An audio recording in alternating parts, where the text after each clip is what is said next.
Je suis sûr que ce poste que je viens de tomber dessus maintenant, si même, a échappé également à plusieurs personnes. Le poste de WashD, il y a de cela 5 jours concernant Prince Emmy. Ça m'avait vraiment échappé. Et ceux qui ont même lu, je ne sais pas si vous avez compris vraiment ce poste. Je vais lire rapidement ce poste. Et pour ceux qui disent que j'ai beaucoup gagné derrière Prince Emmy, j'ai donné quoi à Prince Emmy, sachez plutôt que j'ai beaucoup perdu. J'ai eu trop de coups, des coups durs. Je vais vous expliquer. Mais avant, je lis d'abord rapidement ceci. Depuis 20 ans de carrière, notre star Prince Emmy, officiel 237, n'a pas pu vraiment bénéficier de ses droits d'auteur. Il vient de faire un petit pas très important, mais malheureusement très souvent négligé. Il est désormais membre de la SAMRO, l'homologue de la SACEM en Afrique du Sud. Ça lui permet d'avoir un IPI, numéro d'identité digitale enregistré dans tous les systèmes à travers le monde. Non seulement ses droits et propriétés intellectuelles sont protégés partout au monde, mais il profitera de la rente de retraite et du régime, autant pour moi, de prestations funéraires. Ça signale aussi la fin de l'exploitation de ses droits d'auteur par des nombreux délinquants, car il pourra identifier ces morceaux dans toutes ces bases de données et recevoir ses droits collectés par tout dans le monde directement dans son compte bancaire au Cameroun. Petite astuce pour tous les artistes.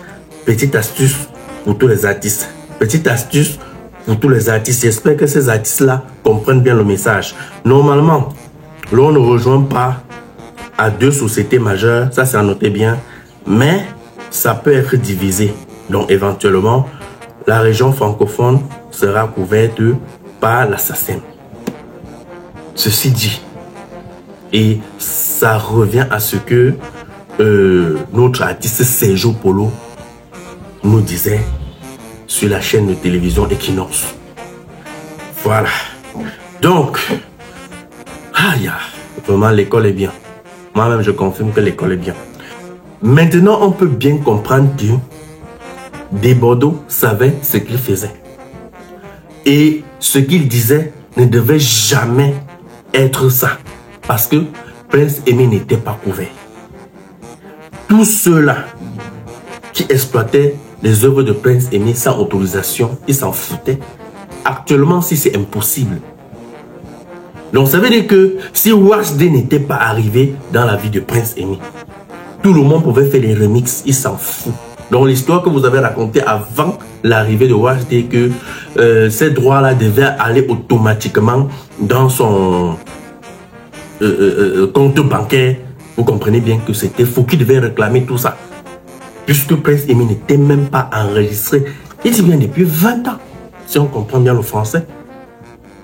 Et voilà la société qui réclame les droits d'auteur, peu importe où vous vous trouvez au monde, sur cette planète. Vous chantez, ça vous rattrape. Donc, on récupère les droits d'auteur automatiquement. Mais tant que vous n'êtes pas enregistré là, qui va donc? Ça va donc se passer comment? C'est la question que je me pose. Et c'est où je comprends que au grand frère Sergio Polo, monsieur Sergio Polo, avait raison. Parce que s'il se basait sur peut-être, il est certainement membre de la SACEM. Et c'est tout à fait normal que tous ceux qui sont membres de la SACEM, comme l'explique là, si tu utilises leurs chansons, leur musique, ça part automatiquement dans leur compte bancaire. Mais si tu n'es pas donc membre, bel et bien que Prince Emmy n'était pas donc membre. Donc tous ces gars-là devaient s'enrichir et Prince Emmy devait toujours rester pauvre. Là, je salue vraiment cet acte-ci. Mais faux fanatiques, avant de continuer cette vidéo, n'oubliez pas de télécharger l'application 1xBet, puis inscrivez-vous avec mon code promo FOPA1 pour gagner plus de 200% de bonus à votre premier recharge. Le code de la gloire céleste. WashD, quand c'est bien, papa, on te respecte, bravo. Et ces artistes-là, j'espère que vous avez compris le message ici. J'espère que vous avez compris. Maintenant, il y a une parenthèse que je voudrais revenir dessus. Parce que j'ai lu certaines personnes dire tu as eu beaucoup d'argent derrière l'affaire de Prince Emmy, si depuis tu fais des sorties, machin, tu as donné quoi à Prince Emmy? Les amis, je n'ai pas répondu depuis, je lis les commentaires je ris seulement. Parce que vous ne connaissez pas les coups que moi j'ai eu derrière mon soutien à Prince Emmy. Premièrement, vous allez constater que j'ai perdu l'audience complètement sur mes 2 pages. Vous connaissez les Ivoiriens. Les Ivoiriens se sont dit que je me suis attaqué à eux. Or, je ne m'attaquais pas aux Ivoiriens. Je parlais de Desbordeaux. Et comme ces gens-là sont tellement solidaires, ils aiment Desbordeaux, de la même manière qu'ils sont allés signaler. Vous savez comment ce qui s'est passé sur la chaîne YouTube de Prince Emmy, non? Vous savez les boycotts que les gars ont lancés, non? Les Ivoiriens sont solidaires. Je ne me suis pas attaqué aux Ivoiriens. Et vous savez, j'ai eu une grande portée et un très grand nombre d'abonnés pendant la CAN en Côte d'Ivoire parce que je les soutenais, je faisais les vidéos qui étaient en leur faveur. Donc j'ai eu tellement d'abonnés. Est-ce que vous savez que j'ai perdu plus de 15 000 abonnés sur mes plateformes? Les signalements alors, n'en parlons même plus. Les Ivoiriens ont signalé même. Je n'avais même pas un bon manager qui devait même perdre mes 2 pages. Est-ce que vous êtes même au courant de ça? C'est un coup dur. C'est un coup très dur. Désabonnement. Quand je parle même là, je ne suis même pas sûr qu'il y a même un Ivoirien encore sur mes pages. Apparemment, tous ces Ivoiriens sont partis. Vous pensez que c'est facile? Or, les gars n'ont pas compris ma défense. Moi, je ne m'attaquais pas, moi, aux Ivoiriens. Mais je parlais de Desbordeaux qui ne voulait pas, jusqu'à présent, j'insiste parce que beaucoup pensent que j'ai changé ce que je disais depuis le début. Je vous ai toujours dit depuis le début que Desbordeaux ne voulait pas quelque chose de clair.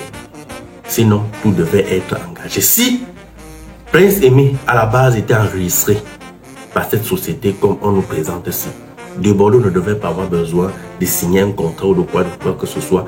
Tous ces droits devaient être versés automatiquement chez Prince Emmy. Mais ça ne devrait jamais se faire parce que qui devait réclamer ces droits-là chez Desbordeaux? Qui? Vous comprenez donc maintenant que c'était un fait organisé, non? Est-ce qu'on se comprend maintenant? C'est pour cette raison qu'on s'est levé, on a dit non, Tara, arrête ça. Donc, chers Ivoiriens, je n'avais rien contre vous. Voilà, donc voilà encore le travail de WASD qui est vraiment à saluer. Nous attendons la sortie. Il a dit le 40e avait émis à l'AD. WASD avait émis à l'AD, je crois, où c'est. Il a parlé du 7 décembre, je crois. Donc nous attendons cette sortie, nous attendons ce featuring. Une fois le featuring sur la plateforme de Prince Emmy, je vais respecter encore WASD. Vraiment, je vais respecter ce monsieur. On peut faire des erreurs. Moi, je critique WASD parce que depuis le début, j'avais dit, WASD, j'espère que tu connais l'artiste, que tu prends sa main. Ne prends pas sa main et demain, tu commences à dire que l'artiste là t'a déçu. Parce que c'est un artiste qui est un peu difficile en caractère. Donc, engage-toi. Et si tu t'engages, va jusqu'au bout. Donc, il est inadmissible que tu arrives au milieu de la route, tu dis que tu n'es plus chaud. Tu vas continuer parce que dès la base, on t'avait déjà averti et tu as dit, j'assume. Les amis, c'était tout pour cette vidéo. Merci de partager la vidéo si ça vous a intéressé. Si tu es nouveau, abonne-toi.